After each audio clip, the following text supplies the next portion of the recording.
You looking for me, you can find me at the barbershop. Pulling up to get a cut, bumping through the parking lot. I keep it clean, Rico's where I'm running to. If you in the city, then you probably gonna be coming to. Gang getting down, Red's getting down, Nick getting down, Ron getting down, just to name a few. Everybody blade on point. You trying to get fresh, I'm telling you this the joint.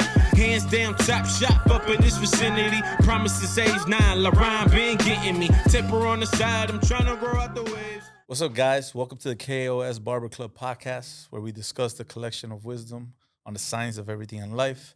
And we do so by interviewing our guests, seeing where they obtained self-awareness and where they created a self-concept to get them to the place that they are today, all included with knowledge of self. Today, I have a friend of mine. She's very talented, very beautiful, very aggressive with approach and words. So today's going to be interesting. Without further ado, Diana Hernandez. Thank you, Senor Jean, for having me. Okay, let's have a cheers because I know you're a little nervous because you don't like to be in the limelight. Salud. So check it out. The podcast is about knowledge of self, right? Collectively, I always like to start at the beginning, like where you had a first conscious thought of like awareness in life. So let's go there. When you were a kid, how did it consciousness come to play? As far as like where I ended up or in general? Just when you had your first conscious thought, like la primera cosa que se acuerda de niño. About, let's say, maybe moving to Colombia and being exposed to like a different culture. Okay, so you were born in the United States. Yes. And then they shipped you to Colombia? They did that backwards. They did it backwards. So I got to Colombia when I was eight years old. And that's when you first remember, that's the first impactful thing? Yes, that's the first thing I think that marked my life. I spoke Spanish at home, but I was bilingual, so my Spanish was limited to what my parents taught me. So that was like the first time that I was like out there in the world, and I didn't feel like I'm like, what is this? Like, where what am feeling I? was that? You have fear? Yes, it was like a mix of fear and just not feeling like a bit like belong. Like, why I feel like for the first time, I think I felt I didn't belong. Like always, I felt in like school, speak English, parents Spanish at home, very, everything culture shock, Okay. and everything was familiar. And we moved to this country, and suddenly what I thought was familiar, because I always spoke Spanish, was super unfamiliar because it was like my limited Spanish. Kids would make fun of me because I was like gringa. Yeah. And I only knew how to curse in English. So imagine that. Because of course your parents are not going to teach you how to curse in Spanish. But now you still have the accent though. Yes, I do. But I was very fortunate that I went to a bilingual school. So I was able to keep both. So I had like the best of both worlds. English in school still, Spanish at home, our culture, you being Colombian. And Yes, like, I'm Colombian, de Medellín. I think Yo. that, yo pues. Entonces. I think that being exposed to that was the first time in my life that I kind of like. Okay, so 8 years old. Let's start there. You're in Colombia. Do you have an idea of what, or like a goal, or maybe like a role model or something that you have that you're looking at? No? No, I used to love to dance. When I was in New York, I used to dance, and I got to Colombia, and I used to do that was also a big thing. I used to be big in gymnastics. Nice. And when we moved to Cali, it wasn't a big sport. It wasn't a big thing. At all. So trying to find getting into that and like losing that also, losing kind of like that part of like your identity, was a culture shock. So then I started to dance, not a very good dancer as far as like choreography. And you then, gave that up. And I gave that up. And then there was no place for gymnastics. And then I finally find somewhere to do gymnastics. But at this time, I'm already like 11 or 10. And I'm already developing. Yeah. And then that was very awkward. It was awkward. It was difficult. It was difficult to adapt. You were distinguished. Yes. And I was, and then that brought that self-consciousness that you're kind of start feeling self-conscious. And then you're still like a little girl, but then you start calling attention, not like a little girl. And then you want to do the sport, but then how does that feel? Not very fun. It's not fun. And in our culture, they normalize it, but there's nothing normal. So what do you tell like a person that has that type of feeling now, knowing that you experienced that when you were young? I think that we're very lucky that times have totally changed from them. And I see it even with my daughter that we are very conscious about not body shaming and respecting and giving also men responsibility. Like I think we used to wash off the responsibility on men. It would be more like, oh, don't wear that so tight. Don't wear those shorts. Don't call attention. Don't do this. And for being you, for looking like I was, it wasn't my fault that I was born voluptuous and at 13 I looked like I was 17. Like, you know. You were advanced. But it wasn't my fault, and I was the one who always had to cover up. And So like, there was hate, huh? yeah. Oh, in school I got bullied for that. In school, in 5th grade, I got bullied because girls used to say that I used to put cotton in my bras. Wow. Because ¿Verdad? because yes, and I used to. So you know, Cali's super hot. I used to tie a sweater because I always had a big booty, Yeah. and I used to wear a sweater to cover my boobs. And So to you were trying to cover yourself. cover all the myself time. because I've been very voluptuous, and I'm like, I'm 5 foot now. Imagine back then I was like, What would 3 you do if you could go with this consciousness back then? Oh, I would give a shit about what they say. Message. Message. Yes, I would be like, this is who I am, and yeah, like it's. I would know that the hate's on them. You know what I'm saying? It says No, you just know that they're not thinking exactly. properly. But at this age, I think that you start to learn that what people think about you is more a reflection of them than of you. Correct. Or You the don't- reflection of you that they want. Exactly. Yeah. But when you're 9 and 10, you don't know. Exactly. But that's You why know. we're here. So anybody that watches this can relate, understand, and send this message out. Yeah, especially little girls. But I think that they got that one on check because I see my daughter and she's super secure. Yeah, but your daughter's advanced. She's a genius. But I think that girls nowadays, like, they're very lucky to be comfortable in their being. That, you know, so it's obviously, I believe there's probably girls who still are not comfortable in their own skin, but any mom or anyone who's around teenagers and it can help them be comfortable, that would be like my advice. Exactly. Don't listen to what they do. Don't do what they do. Do what you do, and everything will be good. Promise. Okay, so 8 years old, 11, 12. When did you come back to the States? For college. Okay, so you 18. were all through the teens in Colombia. Yes, best years of my life. Wow. Okay, so everybody knows that you know interior decorator. You're also a businesswoman. You're also an entrepreneur, and you're also an artist. So, out of all those things that I just named, what started first? The creative has always been a big part of me. So it's funny. Back in high school, I used to do all the love letters for all my girlfriends. Stop.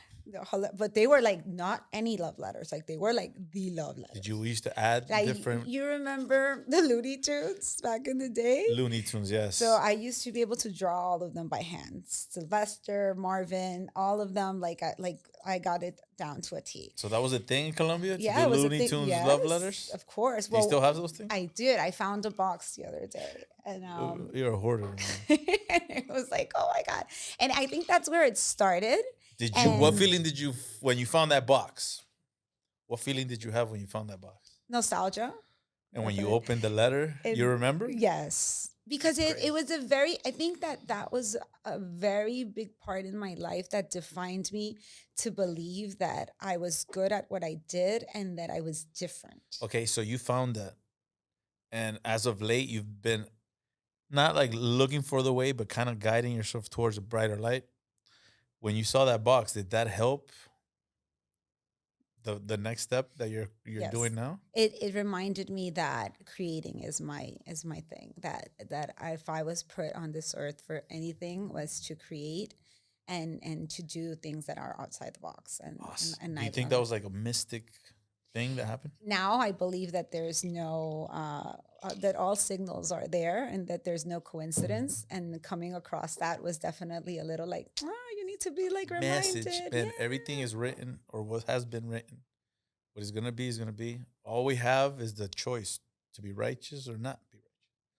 Everything else will take care of itself. That's what I'm trying to tell people, like in the podcast. Bad things are gonna happen because in return you're gonna get the good out of that bad. And it's not if it's bad only if we see them as bad. But what really is bad? Nah, this bad is bad. I mean, you could sugarcoat it all you want, but it's bad.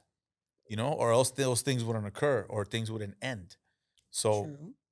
in life, it's like a circle, right? It's like a cipher. So some things end and then new things come abroad.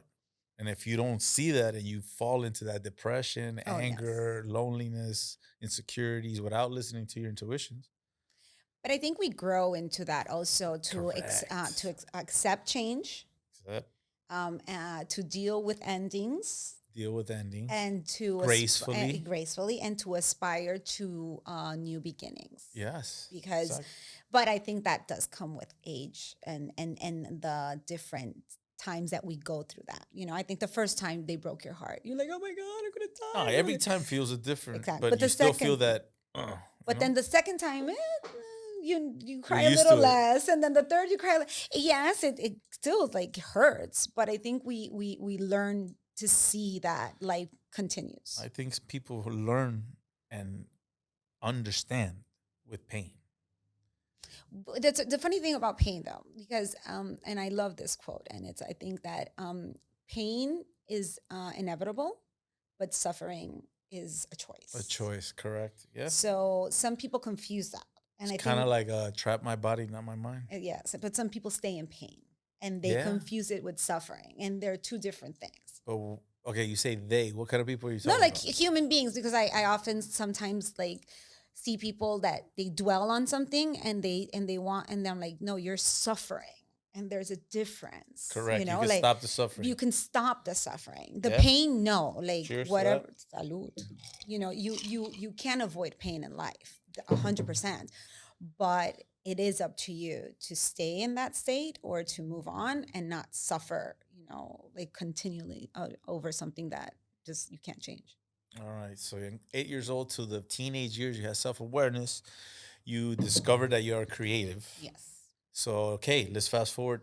Coming to the States, you graduated high school from Colombia. No, so it was funny. I decided not to graduate high school in Colombia and come So here. you're a dropout? No, I not dropout because I did senior year quit? here. No, I Damn, didn't. I never Colombia quit. No, I did my senior year here because being an American and going into college, I wanted to have all my credits. Residency. Yes, Got residency it. here, so I could do that. So I came my last year. I did my senior year here, and then I went straight to college here. Nice. But because I was creative all throughout high school, my teachers and everyone was like, "Oh, you're so creative. You should become like a fashion designer or an architect." Or it was always something in the creative field. Okay. Back then, graphic design wasn't a thing, and by trade, I'm not an interior designer. I'm really an industrial designer, which allowed me to explore a little bit more of everything, which is graphic design, Okay. a little bit of like space and what they call interior design, product development, sketching, and all that. So, So that goes with the industrial. yes, that goes with industrial design. So when I was in high school, I, the Art Institute of Fort Lauderdale did a pitch for careers, Okay. and they pitched industrial design. And what I loved about it was that it was so broad. Like it covered like graphic design, product development, design of spaces, and it was like, oh my God, that's awesome, because I always feared going into college into one career and having to do that for the rest of my life. So like architecture, and then I'm like, okay, but Or then, doing it and not liking it. and so here it kind of was like one career, many branches that you could explore. So I was like, oh, that's interesting.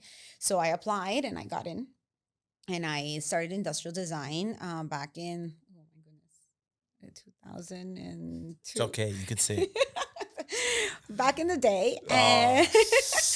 And I graduated from You're industrial hilarious. design here. And I had my first internship in the toy industry.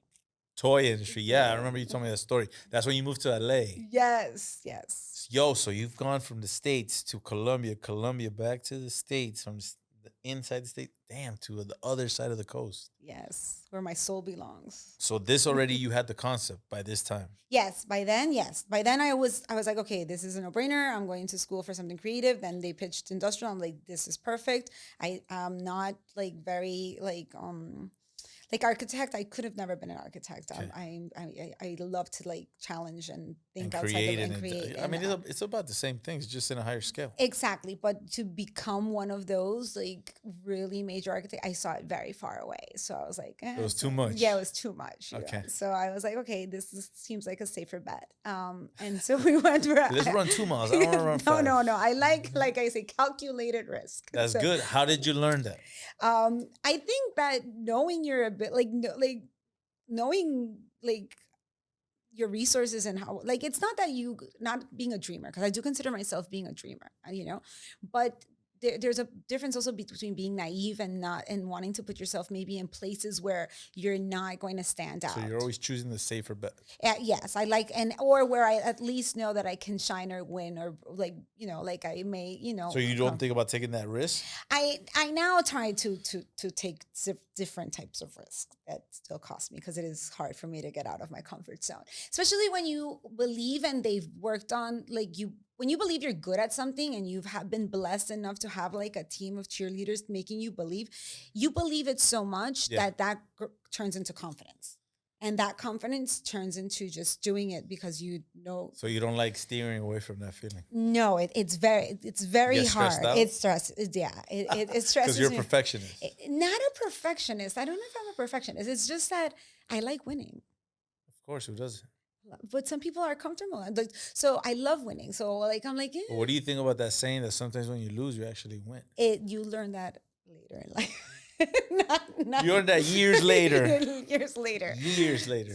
So yeah. So I think that if you take what you're good at, and you're, there's passion, and then there's no way to fail, even if you see it seems like a failure, you'll learn from it and it's part of your path. I think it's when we try to like go into things that we don't belong or really don't define us, where we kind of like, I call it going against your intuition. there you go. So let's call I it don't going. like I don't like going against my intuition, because every time I have gone against my intuition, it hasn't came out positive in my life. But when did you learn that? I was later in life Yeah. because I was upset, I was angry, I was lonely, I was lost, I was determined, and to do what, I don't know. But I was never like you said, I like to win, and then I was constantly getting into new situations and then getting out of it and then succeeding and then losing it again. I always tell everybody I've gone from nothing to something a lot of times. So to me, it's nothing, to the point where, like, say for instance, something happens that, oh man, I'm losing money, or I'm losing this property, or whatever it is. I'll be like, okay, cool, I'll just deal with it. Like, I don't really feel like anxiety, Okay. nor do I feel confusion, or like, yo, I'm gonna take care of it. If I can't, I'm sure I Then- know somebody that could. And if they can't, then it can't be done. But is it also the confidence that you can get it back, that doesn't let you go into a state Yeah, of but fear? get back what? Like, I personally understand that everything you need is free, and everything you need to survive in life is there. It's not hard to obtain.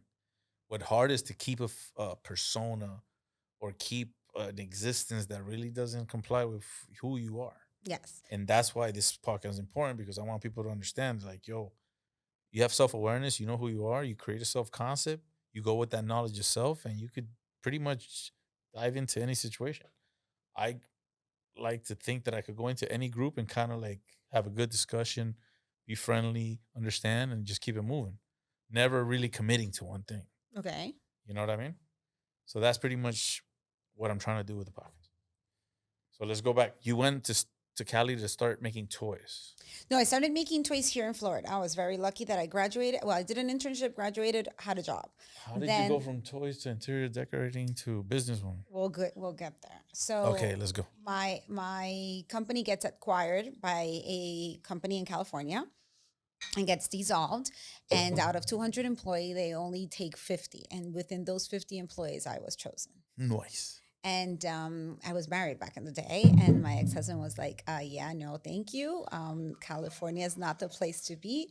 And so we split. So I was like, okay, this has been fun. Okay, so maybe there's a woman or a young lady out there that might be in this situation where they have to make a choice. What brought you to that decision to, like, no, okay, this is my concept and I'm sticking with it?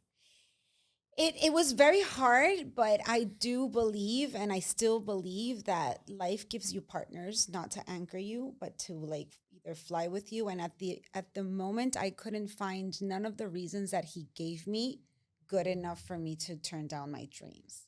Because there was no excuses from a partnership. Like he had a flexible job that would have allowed him to go with me. Also was selfish. So it was pure. And I think that, and I also think he helped too, knowing that he was going to anchor me, and it kind of was like mutual, but I was brave enough to be like, okay. And I packed my stuff and I moved to Cali. Wow. So funny enough, it was the first time I lived by myself, because funny story, I left my house to get married. Okay. So I had never lived by myself. So I'm This is the first 26, time 26 years old, had never lived by herself. Wow. Moved to California. Adventure. Didn't even know how to pay like an electric bill. Like Wow. I was like, okay. But that's good though. No, it's amazing. Amazing experience. I think Like thrown into the deep end. yes, amazing. So I got to Cali. I'm a junior art director at an amazing. What year was this? This is 2007. Wow. Okay. Early 2000s. Yes. And I was an junior art director, an office in Malibu, living in Calabasas. So I was like, oh my God, I made it. Corner office. Wow. I was like, I'm living the dream. And I was 8 months in Cali, and then someone knocked on my door again and said, hey, how about we work on our marriage? So I was like, okay. Crossroads. Talk about So talk about that mindset. And then there, I was like, okay, I got it out of my system. Do I want to stay in Cali, or do I want to pursue my career, or do I want to maybe work on my family and go back to Florida? Because you're romantic. Yeah, I am always. I'm a romantic fool. Yeah, so you're like family. So I was like, you know what? I did it at least for 8 months. So I moved back to Florida. Have you ever thought of that decision? 100%, because I'm divorced now. Of course I do. But no, again, now it was meant to be. I moved back. I had my beautiful daughter. Yeah. We eventually ended up getting a divorce. But then that's where my business, this is how I become an accidentally entrepreneur. So it's time to put the big boy pants on, right? Yeah, it's time now. Again, so I come back. I have my daughter. I was very lucky again, or let's say that when I landed in Florida, I was like, okay, one of the things that I told my ex-husband was like, look, I'm moving back to Florida. There's not many toy industry opportunities in Miami. I may be without working for a couple of months, years, I don't know. And I was really like, I'm going to take chill pill, I'm going to relax. And he's like, yeah, that's fine. Whatever it takes, come back. We're going to start a family anyway. So, so you took advantage. So yeah, it only be a couple months, not doing a damn thing. It only lasted 2 weeks. As soon as I landed, wow. My former boss called me, and he's like, I heard you're in Florida. And I was like, here goes my vacation. Would you like to come back to work with me? And I said, absolutely. And this was in 2008, 2009. Same, the toy company still. The toy company. And I moved, and I remember walking in, and he only had one of those folded tables, picnic tables. Yeah. He was just starting, and he's like, I'm putting my team together. I want you on my team. And I'm like, I'm totally in. Let's do this. So you started that new journey. So then I started that journey. Then moved back, have my job. I end up pregnant. Well, I was looking for a baby, because that was one of the conditions of moving back. Wow. Having a baby. I want a baby. I want a baby. Okay, I'm going to try. So then, and then when I had Victoria, it became very hard to struggle between like asking for permission to be with my daughter, being at work. I love what I do. Yeah. I'm very passionate and I love what I do. And it just felt uncomfortable that like juggling. So you acknowledge the feeling. Yes, I acknowledge that feeling. I'm like, okay, I don't want to give up my career, but I do not like this feeling of like having to ask permission to see my daughter's play, or if my daughter gets sick. Did you seek for like guidance in that decision? No. It was funny. I've always loved reading personal development books, been big on it forever. But at that point, I didn't. I had like the few times earlier in my 20s that I had seek counseling was either for like couples therapy or something like that, never like for personal.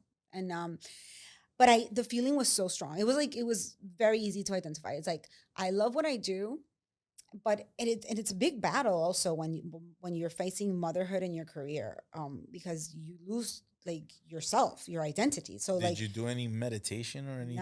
I started meditating probably like 4 years ago, but back so you never know. This was all feeling. These are all feelings feelings about like, who am I now? I know this person. I know Diana as professional, as the wife, now there's a new character. There's Diana the mom. And then how do we integrate this Diana the mom? And then how do we not lose this other Diana? Because and then I think the easiest character to lose amongst them was the wife. So I was like, okay, we can get rid of that one. So kudos to my husband, my ex-husband. Yes, I did. Like we went 8 years being just us two. Yeah. Just me and him, and then we have a baby, and then I'm like, who's that person here? Like the procreator. And then so it was hard, but so I became Diana the mom and Diana the professional, and those were like the only two that I could juggle at the time. There was no other hand to juggle, no other. So character. You said, this is what I'm gonna do. I don't care what anybody says. You went forward with your own decision, no guidance, no nothing. No nothing. And then I remember that I said I have to do something. I actually was sick. I did go through. I had my baby when Victoria was 9. I was diagnosed with thyroid cancer. Wow. Okay. And then, so now we added another element of stress. So I was like, okay, no. So I definitely need to figure this out. So I walked into my ex-boss's office and I said, I love what I do, but I can no longer be an employee. Would you be okay with me freelancing? And I was like, I'll become a 1099. I want to be an independent contractor. I don't care if you don't pay me for my vacations. I don't care. Where'd you learn all this information from? It online research. I don't know. Like I just like it's now that I think I'm like, how did I didn't even know what it was like an LLC because for instance, when I learned of LLCs was when I was guided and taught by somebody. I never thought that was even a thing. No, now I can't even. This is when I was young. I knew of freelancing as a thing because it's very common in the creative industry as graphic designers and everybody freelances, but I didn't even know what it meant to become a 1099. Exactly. So that's why I asked you, where'd you come up with all this information? No, I had no idea. I just knew freelance. The word freelance was familiar. I knew that it was, you would just work on your... You probably went to a website and said, what does a freelancer do? And it was like... I was like, okay, that sounds That's good. what I want to do. That's what I want to do. Okay. So I told him, I love what I do, but I can't commit to this schedule. And I'm already going through a lot of health issues and I have a baby. And he's like, whatever you want, Diana. I was like, what? That didn't go how I planned. I thought he was going to say no. So you didn't plan for the next? No, I did not plan because I was like, why would he? I mean, he called you, right? But sometimes we move in this state, and I'm like, okay, shit, what do I do now? Okay, so what was after that? So then I called my accountant, and I'm like, okay, now I need to do this, and he's like, oh, so you need to open an LLC, and I'm like, what is that? And he's like, you need to open your own company. My own company, of course, I come from branding. So I was like, okay, logo, I'll do that in 2 seconds. I did a logo, perfect. This is my brand identity. This is DNAC. And this is DNAC. Which is the interior decorating company. So it's D for DNAC. DNAC for design. Nice. So what was the first step for that? Once you got the LLC, you did everything. How did you dive into that? Started freelancing for my old boss. And then I'm like, wow, I could do this for other toy companies because legit, I don't have a non-compete. You didn't sign a non-compete? Okay. Because when you're in the company, you have a non-compete. For those that don't know, a non-compete means you can't compete with the company you work with. Yes. All right, let's go. And so as a freelancer, I didn't have a non-compete. I was like, perfect. So I started knocking on other doors and calling other friends. And I'm like, hey, if you guys need help, I'm freelancing and da-da-da. And that's how I started, pick up a client here. I call myself the biggest accidental entrepreneur. It was not planned. It was like I did not aspire. No, but you went through the steps. So that's why I asked you, how did you know all this? Because once you do these steps, you land there. You know what I'm saying? So it's like first you do this, then you do this. So a lot of people don't even know the first step. So of course they never could get there. Or when they get there, they didn't do the proper steps. So now when they file for anything, they lose. No, get now. Well, now you have so many resources, and nowadays it's easy to look up and do some research. You'd be surprised, man, because nowadays there's so many options. People pick the wrong one. They go the wrong direction. I was chasing my freedom, and the one thing that I was not willing to give up within that journey was the passion for what I did. Okay. So there was no compromise. There was no compromise. I remember people telling me oh my God, how are you going to make a living out of design? Designers don't make money and I'm like, I know this is what I want to do. And so you've had that trait always, your whole life? Always. Creating. I knew I was like, I don't know. And the feeling of this is where I don't care what you tell me. I'm going to keep going. Yes. You've always had that? Yes, that's one thing but I think that I was very lucky because my parents taught me that. That was taught. Okay. So my parents did always instill, um, like go after what you Wow. love, and No if compromise. no compromise. And my dad used to always say, once you get on that bus, you don't get off until the last stop, no matter how hard it gets. So no quitting, no matter No what. quitting, no matter what. Which now I've learned to balance because it's cost me something. Sometimes in life, you have to get off the bus. But that's where I laugh at people because we seem to think we have control. And to me, I'm like, bro, how do you have control if you are a small little tiny person on a humongous planet that's spinning thousands of miles per hour in an endless galaxy? But sometimes there's places or situations that we get comfortable and don't walk away. And I think that that's where we do have control. You do have control to walk The away choice. from the choice, at least. Let's not call it control. The choice to walk away or to stay or to like that. Sometimes it's. So you think that sometimes intuition fails? Yes, I do think so. Why? Not because I don't think it's intuition. I do. Or maybe not listening. Well, because I think that sometimes there's choices that they're not aligned with what we want. That's what we're talking about. And so I don't know if we didn't listen to our intuition there or what happens, but The way it's I tricky. see it is I have strong faith. Okay. So it doesn't really matter the choices that I make. It more matters the choices that I make that I understand. Okay. Because if I make a mistake because I don't understand the choice I made, I can't fail because I didn't know. If I know, I could head the right direction. So I don't feel guilt in any of the mishaps that I've ever done because it's gotten me to where I am. Okay. So kind of I'm trying to tell you like, damn, I wish I would have done this. I was like, nah, if you would have done that, you would have probably ended up living in Colombia right now. Yes, but I think that there's some decisions that we're like that do cross. We're like, maybe if I would have not done that. Okay, we get it. You're a control freak. A little, but back to my journey. I start my company, I start freelancing, and I start doing this for other people, and then that's how I end up like opening up different doors. So referencing you to people in Yes, and then the other industry and working on more. And there, it was very still a very close niche. It was still packaging, branding, product development, very within my circle, people I knew and in the industry. And then I started doing other things, and then I ended up doing spaces. And then one of the first spaces I did was the barbershop, and I was giving the opportunity to do the barbershop. When I was approached, I had never designed a barbershop, never imagined. that was one in Gables. No, that was 900 in Flagler. Okay, the one with all the signs. Yes. You went a little crazy on that. Bro. that was the first one. And then from there, it was Ponce. And But I used to drive around because I used to live in Kendall, go to the beach, go north, and I passed by there one time and I saw it and I was like, damn, that's pretty cool. It's just the corner. And I was like, boom. And then, so I've seen your work before I even met you. Oh, nice. So yeah, give you props on that one. Thank you. And so then because of the barbershop opened many doors. And then people through the barbershop were like, oh, would you like to do restaurants? Would you like to do an office? Would you like to do an apartment? What do you And find to be the hardest one? residential. Residential? Why? Because it doesn't allow me to be as creative. Okay, explain.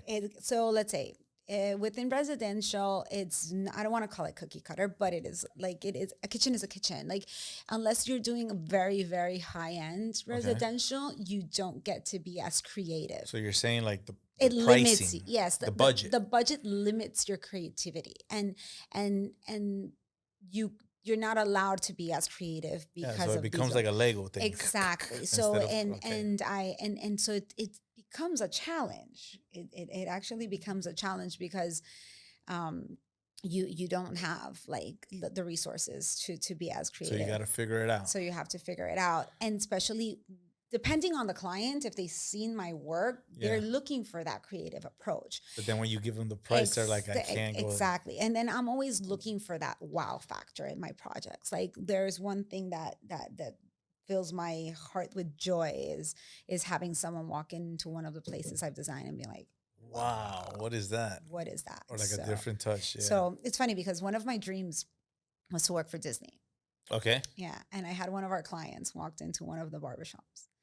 And the first thing that came out of his mouth was like, dang, this is the Disneyland for men. And I was like, hit it on the dot. I was like, that moment will live. There's I think two or three moments. That moment, and then seeing people peek in the windows in a way of like, what is this No, I'm at place? the World Center, and every day I see people filming. And I guess it's the new thing because everybody wants to get like footage and Yeah. whatever. But I'll be cutting, and I look outside, and people are just walking by, just filming, and I'm like, yo, this is Yeah, it's dope because I think it was the perfect timing yeah, for that when people were looking for places to be Instagrammable, and we did it kind of like on purpose and not on purpose, yeah. You got a you backdrop, know. you have a nice lighting, you have So everything. it became Instagrammable, and that was a thing. Correct. It became a thing, you know. Yeah, to this So day. we were right on time with the trends, you know. So our barbershops are beautiful; they're state of the art, So where do and you see the trends heading now?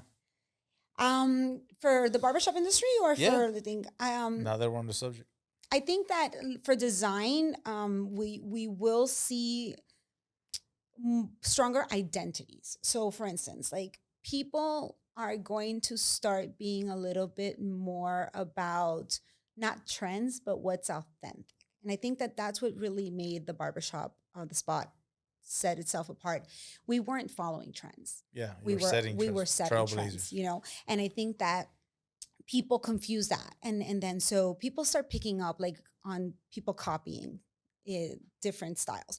So my advice would be find your identity. Don't be afraid to like, if I don't know, if it's even if it's not trending, don't do it because it's Yeah, trending. go with your intuition. And it's going to be in everything, in personal brand and in spaces. People are connecting with authenticity. So you need the self So awareness. you need to be, as a brand, you need to be very self-aware of, am I copying? Am I being on So trend? you Or gotta am I distinguish really yourself. setting my, so I think that the consumers are going to be more and more in a way of that, you know? Yeah, I So see that happening. they're gonna connect with the brands that I think that's why people are doing the studio thing to like separate from whatever entity and exactly, build. But if you exactly. don't have a strong presence, it's not gonna work. Exactly. And people, so I think that more than a trend, I think that brands need to be very, very, very careful with like not being afraid of being who they are and putting it out there. Yeah, In knowledge the, yourself. exactly. Don't be afraid to be who you are. Do what you do. If people don't like it, maybe they're behind in the trends, or maybe you're ahead of the trend. Regardless, it's you. If people Exactly. don't like it, then keep stepping. And you can't go wrong with that. I think you can't go wrong with that. So, I always say if you do go wrong, you're gonna learn from it, and then you're gonna grow. so that would be what I think. I think we'll accidentally see it happen more. I don't know if people are as aware that that's what's happening. But we did see, as far as design, that the very minimalistic trend that everybody's going, you know, like with Rustic, the washed out look, and yes. industrial look. But again, that's played out, because not played out, but it just doesn't Been have done. it doesn't have an identity. It doesn't say much about your brand, you know. Correct. So I think that people will catch on and be like, okay, if I do not really work on like my identity as a brand, um people will not resonate, will not connect. So you're still open to like creating new barbershops and stuff like that. Yes, I love creating. I love creating. I yeah, I don't see myself not creating in a couple So of at DNX, you guys have already like a 3D yes. rendering guy and everything. Yes. Do you have any new ideas that you could like share in your page and stuff like that with people? So right now we're working on a lot of residential, ironically. We are in the midst of doing a large residential project, which would be my biggest residential project. And it would be the first high rise. Very excited about that. The entire And high rise or just no, the entire high rise, 217 apartments, and it's a very ambitious project, but is it gonna be like the Hard Rock where everything's no, the same but different? no. Okay, Well, okay. that's where I come Because let me in. tell you, because I like the Hard Rock. Nothing wrong with the Hard Rock, but it's kind of like okay, No, I get every room's the same. yeah. So see, that's where I love like bringing that identity, and but you have Exactly. see, so I have, I think, a very niche client, because that client needs to be able to take that risk and trust that we can do something different and they're going to connect. And that's where I'm not afraid to be different. See, like that's where I'm not afraid of not playing safe. Okay. Because I've been confident enough that I've broken the rules enough that it works. And then I'm like, trust me. You're this is- confident. yeah. You say trust me, and you say it with confidence. Yes, I think that I feel very confident telling someone, let's do it this way, even though it's not being done this way. I promise you, we'll have a good result. Yeah, you're really good at convincing people. So what's from DNAX? You guys are doing the company. Anything else that you're doing right now that you want people to know? I'm working. I just launched a brand with one of my best friends called Love Chapter Society. Yeah, I was asking about it. Where's the hat? I You had it there. Okay. There. So more so than the brand itself, it's the opportunity to work with someone that is aligned with you, that has the same values, the same drive. I think that that's very important in life, and I think that the moment was perfect. And how this came about, we did a road trip, and we've both been in the industry for over 20 years, and one of the most admired human beings that I really have, and I'm lucky to call my best friend, godmother of my daughter. We went to college together, and then very organic, we're like, why haven't we ever done something together? You know, Nice. she's an amazing businesswoman of the year, tech industry. No, I'm talking about yes, She's up there. Yeah. Okay. So, and we're like, why haven't we done anything to him? I was like, I don't know. Why haven't we done anything to him? I was like, what? So what? And then we came up with Love Chapter Society. Basically, Love Chapter Society. Love Chapter Society. Yes. Okay. So Love Chapter Society is like kind of like a homage to the woman who loves books and sees romance as a revelation, you know, like a rebellion, because I'm a romantic fool. And we've come from this like boss era, you know, like, oh, we're not lovey-lovey. We're so like, we can do it all on ourselves. And it's like, no. Yeah, I don't know. You sound jaded. Well, no, you don't think it's that? You don't think? I don't know, but the numbers you told me, what was the industry? So it's a $3 billion industry, and we're tapping into the romance novel industry with merchandise and some other other things that are on their way. So you're tapping into the industry. So I'm tapping into totally new for me. So who gave you all this info? You guys researched everything? We researched everything. I'm telling you, my partner is like, she's on it. Like she knows her stuff. I want to know how. Damn, because you went through a lot of stages in life, and you haven't flinched. Like, how is that possible? I flinched. Yeah, but what I'm saying is there's no hiccups in the sense of like, yeah, there's trials and tribulations. Oh, okay. But you seem to still be Diana. I think it's because I know with every cell in my body that this is what I was meant to do. Intuition. So, my intuition. It never fails me because I've been lucky enough to see it in my work. And to see it, and it's where I find the most joy and the most, like, it's just, I know it's going to sound cliche, but it really is when you do something that you love, it does not feel like work.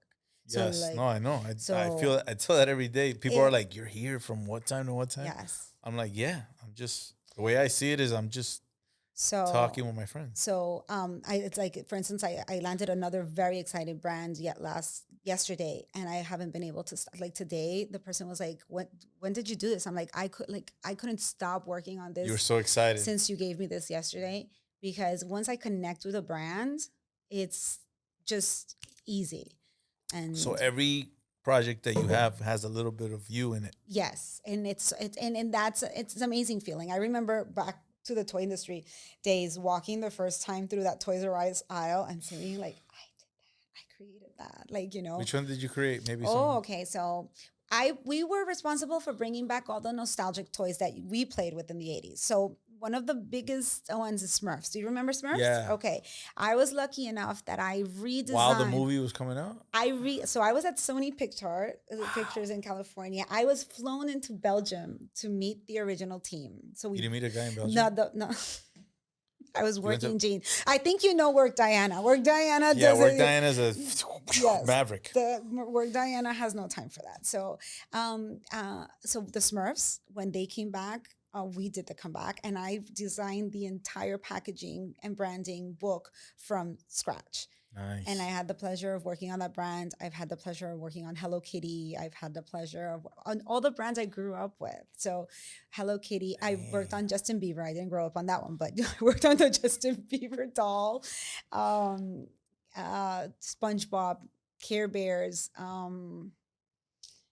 so many Yeah, the list is the endless, list is man. endless, but I have was very lucky to have our own blue sky idea. So what a blue sky idea is, usually toy companies design licensing, so they play safe with like a license like Mickey Mouse, SpongeBob, something. Blue sky ideas is an idea from scratch. So Okay, it's like when you have the like you have literally the opportunity to invent something. that's awesome. And Inkus was my first blue sky idea, and it was one of a very very fun project to work on. So Nice. So yeah, now I know how you did all of it. So that what that the one your project that you're doing with your friend, what is it called again? Love Chapter Society. Okay, so that's about ladies that read love novels. Yes, it's basically it's not only about not love. It's Can we really say older ladies? no, not older ladies, but let's say to you, I'm not going to call myself an older lady. It's really about Experienced ladies. it's really about giving that love and romance an edgier feel, not related to the quirky and soft and pink and butterflies. Like So the new no, generation. yeah, like romance is sexy and it's empowering and it's nice and it's about self-awareness and it's about like it's part of us and we really, as two females that have been so hardcore like driven, Why people, not? why not? Because people I think don't associate Hey man, Diana, you invite know. me to whatever party or event, and I'm I will there. I will invite you to one of our events. All right, so we got to the part now of the interview. We're about to wrap it up, but I have a few questions. So when you hear this, just pretty much tell me what you think or answer the question as it comes. Okay? You saw the movie The Bronx Tale, right? The Bronx Tale? Yeah. Yes. You know what? When he asked Sonny, "Do you rather be loved or feared?" Oh, What do you think? loved. I've been Okay, feared enough. explain. Loved. Loved, Yes. feared. Oh yeah, you're a mom. I've already been feared, so I want to be loved. All right. Knowing or understanding? Understanding. Why? Because knowing is just knowing. But understanding is deeper. It's connecting. It's the why. It's Growth. it's growth. Yes. Awesome. Wealth or riches? Wealth. Why? It's generational. Generational. Okay, you're a mom. I could tell. Perception or reality? Reality. Okay, why? Because perception is just the idea of it's what I'm projecting on you. That doesn't make it real. Okay. Joy or happiness? Joy. Why you choose joy? Think happiness is something we chase, and it's like I think joy is felt in the gut. It's like it's a feeling. It's like you can't like chase joy. It's like you feel joy. Okay. And what do you think of power of choice? I think it's the most real thing that people do not understand. Everything is because we choose to. It's Good and bad, everything. right and wrong. Everything. If it is, it is. It Yes is. or no? Yes, I believe in the power of choice. 100%. Nice. And the term good problems, Good problems. Takes a while to understand it, but yes, there's good problems. like Good problems is I don't know. s- Having too many projects to deal with. That's a good problem. Ups and downs. That's even a privilege. To be stressed is a privilege. To everything is it's a good problem. It's like hell yeah, hell yeah. And it's funny you said that because this is the last one. Emotional intelligence. it's a must. It's a muscle that everybody needs to work because it's a muscle, and emotional intelligence takes a while. But if there's a class that I could recommend, can they please add that to any high school or Right? whatever? Yes, I wish I would have learned about love. 100%. Like, teach me about love, yo. Yes. I don't want to know about I'm Christopher gonna give you some Columbus. good books so you can. I want to learn about love. Like, if I'm in high school, like, teach me about love, man, because I was Yes. confused. Yes. They don't have this for the kids. No, and for everything. Emotional intelligence is everything. Correct? Everything. It's not just romantic. But it's not easy to obtain. No, it's not easy. You need a lot of knowledge of self A lot. and a lot of self-awareness. I think self-awareness is the opening to Anything. to that to I think it's to anything because when you're self-aware, you're privileged enough to have an understanding of what it is that you're trying to create, which is the concept. So with that knowledge, you can move towards anything. Don't let nobody steer you wrong. No. So Feel me? we should definitely put that in a curriculum. For sure, 100%. They'll never do it though, but whatever. They'll put like PE, Okay, you still need to pee. run, jump. All right, Diana. So we're at the end of the interview. If you want to tell anybody upcoming projects or what handles or what to look for, let them know now. No, thank you for having me. This was fun. This was awesome. We're gonna do it again once you blow up. You were not, I already blew up.